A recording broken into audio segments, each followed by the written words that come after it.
ఇది ఒకటి మర్చిపోయినాం. అసలు మర్చిపోయినా sir, revenue division, both revenue division, కాబట్టి అదొకటి సార్.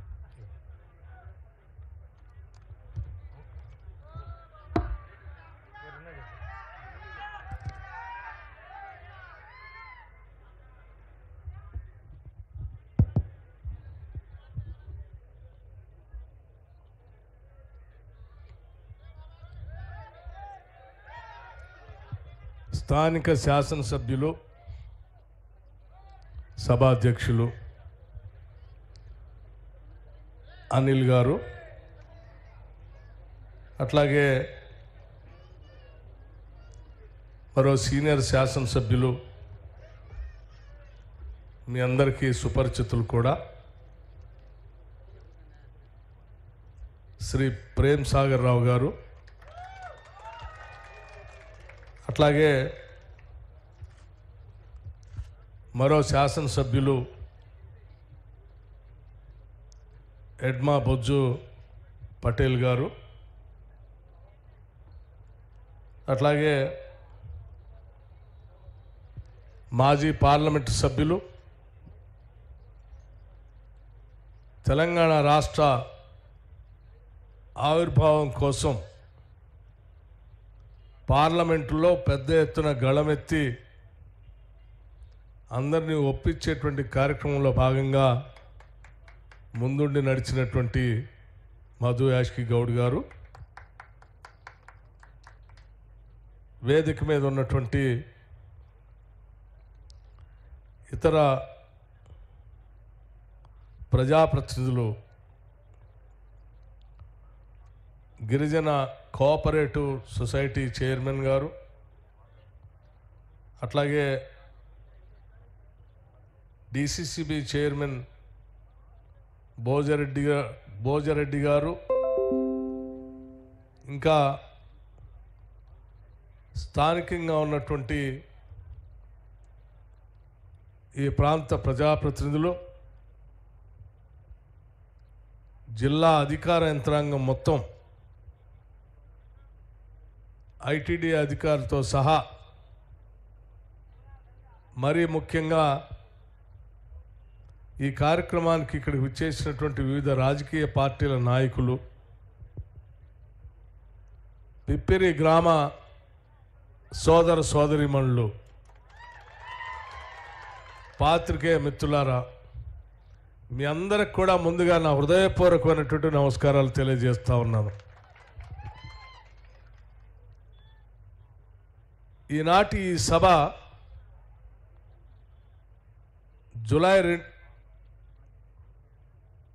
మార్చి 16th నాడే జరగాల్సి ఉండింది. కరెక్ట్గా మార్చి 16 నాడు, ఆనాడు అఖిల భారత కాంగ్రెస్ కమిటీ ఆధ్వర్యంలో సిఎల్పి నాయకుడిగా ఉన్న నన్ను రాష్ట్ర వ్యాప్తంగా ప్రజా సమస్యలు తెలుసుకుంటూ వాటి పరిష్కారం కోసం పీపుల్స్ మార్చ్ అనేటువంటి ఒక పాదయాత్రని పార్టీ ఆధ్వర్యంలో నిర్ణయం చేసి ఈ పిప్పిరి గ్రామం నుంచే, బోత్ శాసనసభ నియోజకవర్గం నుంచి రాష్ట్ర వ్యాప్తంగా పాదయాత్ర చేసే కార్యక్రమానికి నాంది పలికింది ఆనాడు కాంగ్రెస్ పార్టీ. వారిచ్చినటువంటి ప్రోత్సాహం, ఆనాడు రాష్ట్ర కాంగ్రెస్ కమిటీ అధ్యక్షుడిగా ఉన్నటువంటి, ఇప్పుడు ముఖ్యమంత్రిగా ఉన్నటువంటి రేవంత్ రెడ్డి గారు, ఆనాడు అఖిల భారత కాంగ్రెస్ కమిటీ ఇన్ఛార్జ్ సెక్రటరీగా ఉన్నటువంటి పెద్దలు మాణిక్రావు ఠాకరే గారు, ఇతర కార్యదర్శులు అందరూ, స్థానికంగా ఉన్నటువంటి నాయకత్వం అందరితో కలిసి ప్రేమ్ సాగర్ రావు గారు, బొజ్జు గారు, శ్రీధర్ బాబు గారు, మధు యాష్కి గౌడ్ గారు, ఇంకా అనేక మంది నాయకత్వం అంతా దగ్గరుండి ఇక్కడి నుంచి ఆనాడు పాదయాత్ర కార్యక్రమానికి నాంది పలికారు. ఇక్కడి నుంచే మొదలుపెట్టారు. కరెక్ట్గా సంవత్సర కాలం పూర్తయిన తర్వాత మార్చి 16న మళ్ళీ ఇక్కడికే వచ్చి ఇక్కడ సభ పెట్టి మీ అందరి సమక్షంలో జరిగినటువంటి పరిణామాలు, ఆ పరిణామాల ద్వారా ఏర్పడినటువంటి ఇందిరమ్మ రాజ్యం ద్వారా మీ అందరి కోరికలు మన్నించి ఇక్కడ సభ పెట్టాలని ఆ రోజు అనుకున్నాం. కానీ అదే రోజు పార్లమెంట్ ఎన్నికలకు సంబంధించి మోడల్ కోడ్ ఆఫ్ కండక్ట్ రావటం, సభని వాయిదా వేసుకొని దాన్ని ఈరోజు ఏర్పాటు చేసుకున్నాం. ఈ సభకు చాలా ప్రాశస్త్యం ఉంది. ఎందుకనంటే ఈరోజు రాష్ట్ర వ్యాప్తంగా ఉన్నటువంటి అనేక సమస్యలకు పరిష్కార మార్గం చూపించేటువంటి ఇందిరమ్మ రాజ్యం ఈరోజు రాష్ట్రంలో ఏర్పడి, ప్రజాప్రభుత్వం ఏర్పడి, ప్రజల అవసరాలే ప్రభుత్వ అజెండాగా ఉండి ఈరోజు ముందుకు పోతున్నటువంటి కాంగ్రెస్ ప్రభుత్వం మీ అందరికీ తెలిసిందే. ఇటువంటి ఇందిరమ్మ రాజ్యం రావటానికి ఆదిలాబాద్ జిల్లాకు సంబంధించినటువంటి ఈ ప్రాంత ప్రజానికం ముందుగా కాంగ్రెస్ పార్టీ అధ్యక్షుడు రేవంత్ రెడ్డి గారిని, సిఎల్పి లీడర్గా ఉన్న నన్ను మీరంతా నిండు మనసుతో ఆశీర్వదించి ఇక్కడ నుంచి మా ప్రయత్నానికి మీరు ఆశీర్వదించి పంపించారు. కాబట్టే మేము రాష్ట్ర వ్యాప్తంగా ప్రజలందరితో మమేకమై వారి ఆశలు నెరవేర్చడానికి ఇందిరమ్మ రాజ్యం తీసుకొని వస్తామని చెప్పి మాటిచ్చి ఇక్కడి నుంచి బయలుదేరి వెళ్ళాం. ఇక్కడి నుంచి బయలుదేరినటువంటి నడక ఆనాడు మండు టెండలు.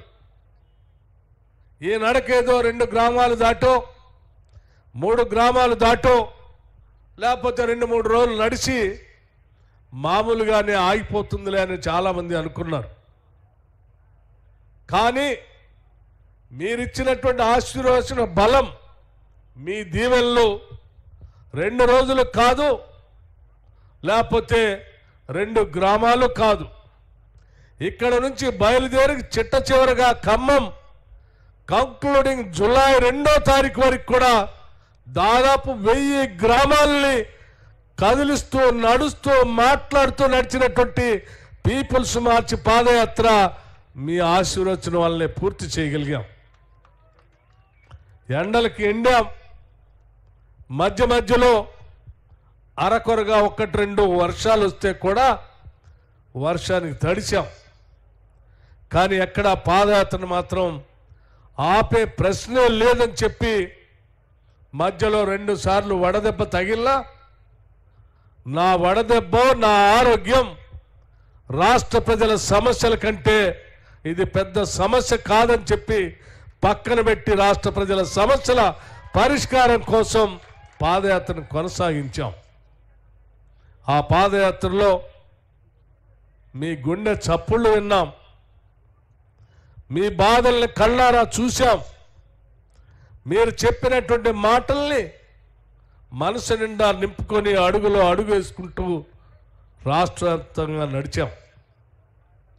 కొండల్లో, గూడాల్లో, గుడిసెల్లో, లేకపోతే ఎండిపోతున్నటువంటి బీడు భూముల్లో ప్రజలు వాళ్ళు చెప్పినటువంటి సమస్యలు విని వీటి పరిష్కారం కోసమైనా ఎట్టి పరిస్థితుల్లో రాష్ట్రంలో ప్రజాప్రభుత్వాన్ని తీసుకొని రావాల్సిందే అని చెప్పి మీ అందరి కోసం, ప్రజా సమస్యల పరిష్కారం కోసం రాష్ట్ర వ్యాప్తంగా ఈ పాదయాత్రతో పాటు కాంగ్రెస్ పార్టీ కంకణబద్ధమై పనిచేసి ఈరోజు కాంగ్రెస్ ఇందిరమ్మ రాజ్యాన్ని తీసుకొని వచ్చాం.